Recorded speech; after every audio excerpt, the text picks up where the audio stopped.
Colorado's mineral belt, guys. It's the pay dirt Providence. You're standing at what's called the belt buckle of the mineral belt. Idaho Springs sits at the center of a 50-mile-long mineral band stretching from Boulder to Breckenridge. Head a mile downstream from the spot and you won't find much silver or gold. Head upstream and you enter one of the richest regions on Earth. Geologists refer to this as the Idaho Springs Ralston Shear Zone, a 2-mile wide network of faults beneath the Rockies. Mineral-rich magma bubbled up into these underground cracks, hardening into veins of precious metal. Since the start of the mining era in 1859, this band has produced hundreds of millions of dollars worth of gold, silver, lead, copper, and other resources.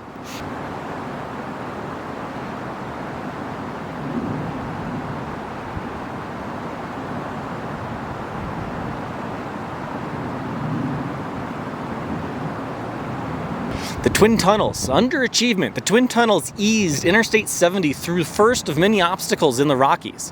As the first highway tunnels built in Colorado during the interstate era, the Twin Tunnels served as an important test case.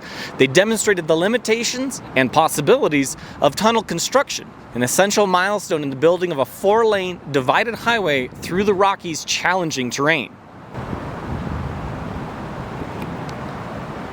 Completed in less than 18 months, the Twin Tunnels established standards for excavating, ventilating, draining, and lighting a modern highway tunnel through Colorado's granite.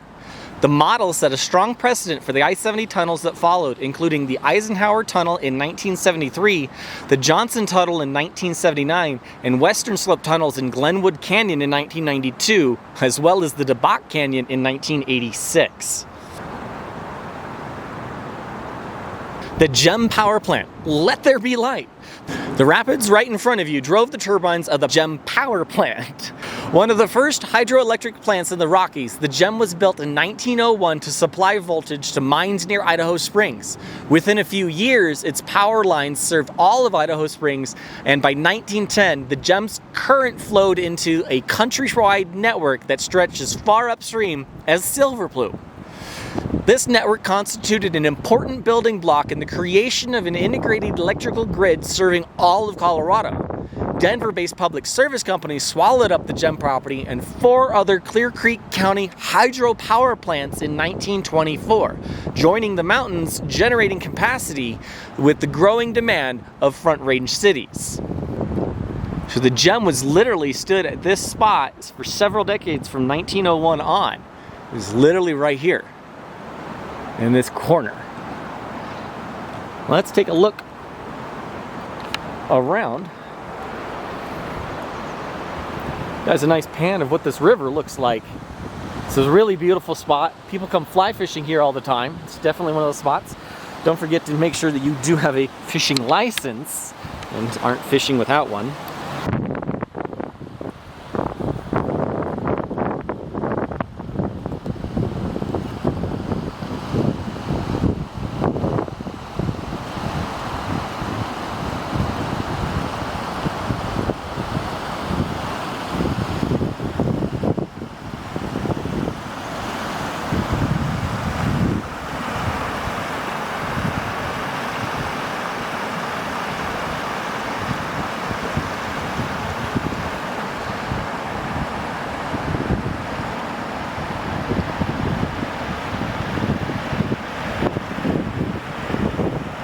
And behind me here, you can actually see in more detail how hard this type of rock would have been for them to dig through, especially 120 years ago, guys. 120 years ago.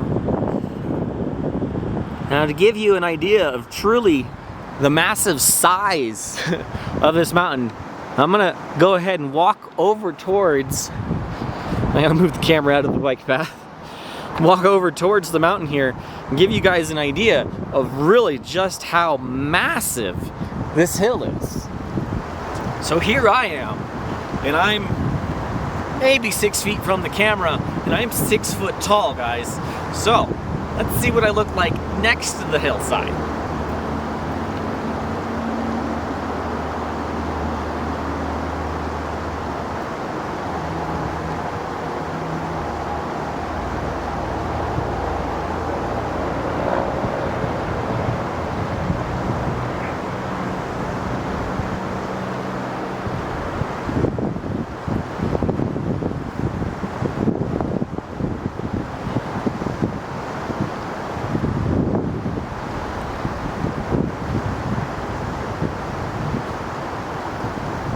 So by no means is the rock face here small, and by no means is it a gravelly, easily dug through, solid rock and granite.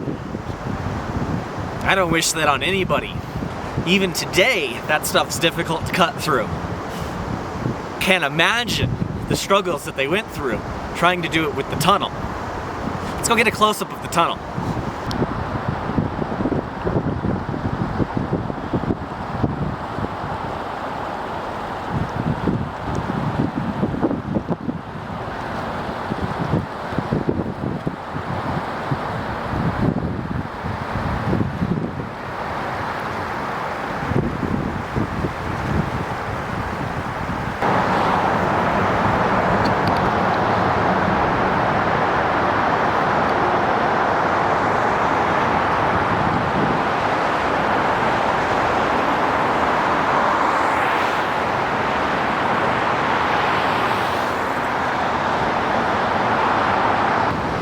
Now guys, we are actually on the Scott Lancaster Memorial Bike Path and Bridge. And it looks like it goes actually pretty far up the 70 and back down the 70 to the 6. So we're almost kind of in the middle of it at the moment. There is a bridge right here behind me. I'll show in just a second. Scott's story. Scott Lancaster was a cycling enthusiast, road and cyclocross bicycle racer, competitive skier and senior at Clear Creek High School. He bike raced in Colorado, New Mexico, and Wyoming. Scott rode in the first Denver Post ride in the Rockies as the youngest rider. Scott skied downhill and cross country with the high school team. He was meticulous about maintaining his bikes and ski equipment. He often helped his teammates maintain their equipment and prepare for races. Riding his racing bike from Floyd Hill to the high school in Idaho Springs required that he carry his bike over a dirt trail, walking in his cleat shoes or riding on I-70. I-70 was out of the question. He wished that there was a safe, continuous paved path for bicyclists. On January 14, 1991, Scott was killed by a mountain lion while riding from Clear Creek High School as part of his training for bike racing. Oi!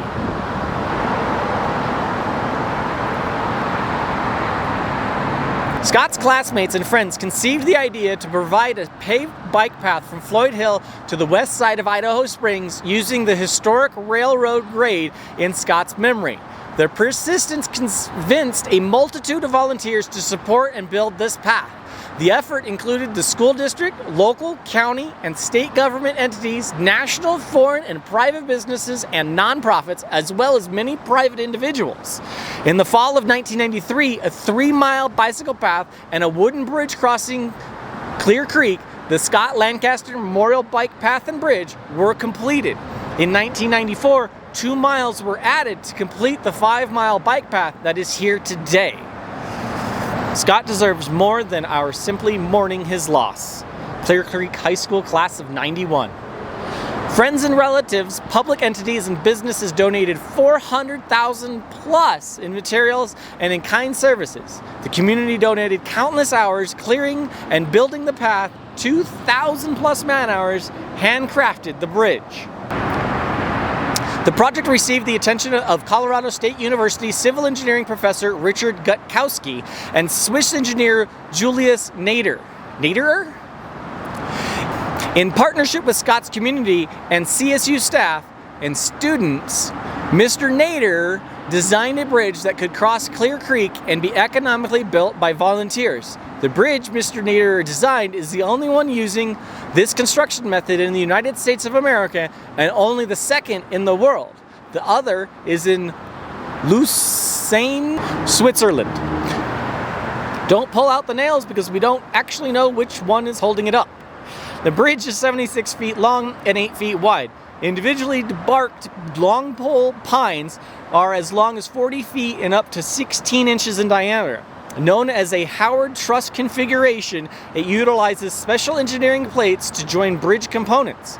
Instead of using bolts, volunteers used approximately 9,000 nails to fasten those plates and the bridge together for Naderer's innovative and durable timber bridge design. The timber construction provides strength, durability, and longevity. The bridge that now stands as a testament to this community's compassion, character, and collaboration. Now it looks like they went ahead and added some additional supports, guys, at some point to re-structurally sound this bridge. See the anchors down here on the bottom. And there's 6 of these, looks like, yeah, 6 total. The river looks like coming in, and the river going out.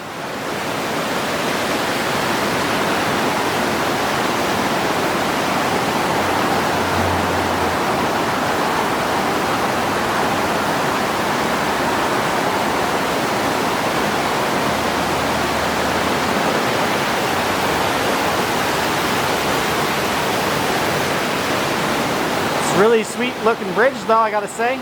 Looks like it's holding up pretty well. It is a little warped, but still a workable bridge. It's only closed down there, guys, because they're actually working on the path further down. You actually can't take the whole path right now.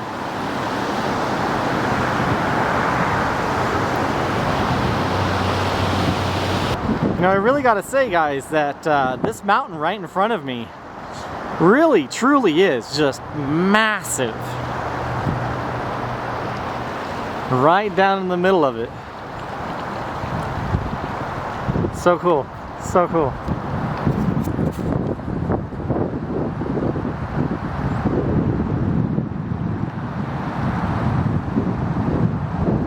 I love the mountains. Now this is the other side of the mountain, guys, just to give you kind of a view. The parking lot I came from is back over there. Trying not to get this house in the shot.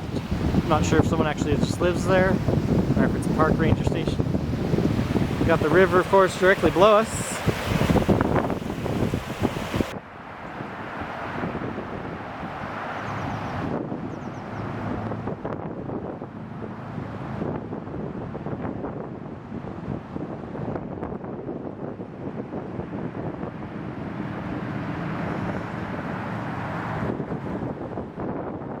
Still see where they cleared off the sheer rock here, so we can get as many lanes there as we could.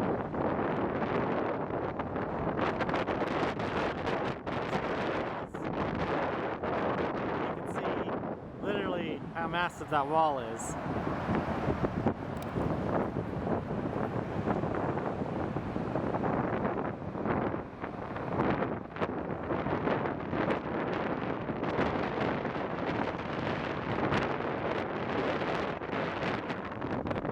Still below us here.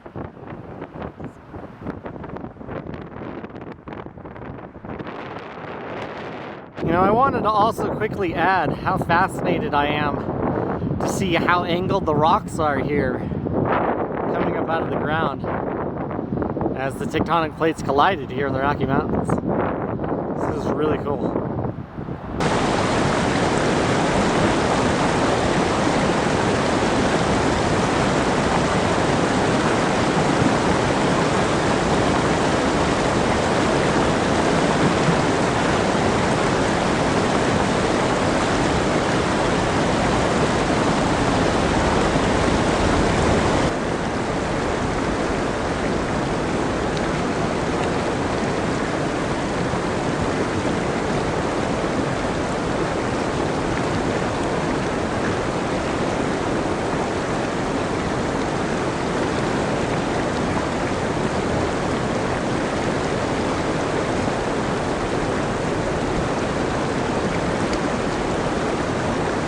And just in case you guys need it while you're here, there is a handicap accessible bathroom, both a men's and a women's, only a single stall, and it's just simply a hole in the ground. If you gotta go, you gotta go. And just in case you guys thought you might come and camp out here, know that you cannot camp or overnight park at this lot. There are no fires allowed here. Well, in all of Colorado right now it is true, but there's never fires allowed here. And always keep your dogs on a leash and remove their waste. Now, I really want to caution in keeping your dogs on a leash out here, more specifically because of wild elk and other animals that would really kill your dog, and we don't want to have that at all. There also happens to be a bike lockup in the event that you do need to use the restroom. It is recommended that you lock your bike up before you go in. People typically just walk away with your bikes these days, and it's sad but true. So, lock them up, be secure.